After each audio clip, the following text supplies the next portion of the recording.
Kepolisian Republik Indonesia menggelar kegiatan pencanangan Tahun Keselamatan untuk Kemanusiaan 2017-2018 serentak di seluruh Indonesia.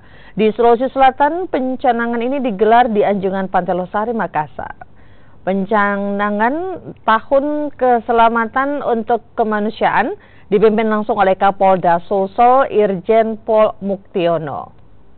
Kapolda Sulsel pun menghimbau bagi para pengendara untuk taat pada peraturan lalu lintas untuk mengurangi angka kecelakaan.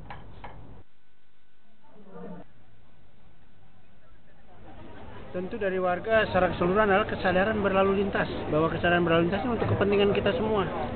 Tadi saya sampaikan dalam amanat saya, jadi bukan hanya kita yang sudah pandai mengemudi, bukan itu saja, tetapi seluruh pemakai jalan di jalan raya. Apakah itu pejalan kaki, yang naik sepeda, yang naik roda 3, yang naik roda 2 maupun yang naik roda 4, atau yang aja sekedar lewat di jalan raya. Itu semua berhubungan dengan masalah berlalu lintas di jalan raya. Artinya semua pihak harus menyadari betul. Saya pikir pelarangan anak SMP untuk naik motor itu di sekolah itu sudah harus menjadi sebuah kewajiban. Kemudian kedisiplinan tentang marka-marka, sehingga saya kira mendapatkan SIM juga jangan terlalu dimudahkan, harus betul-betul diuji dengan baik.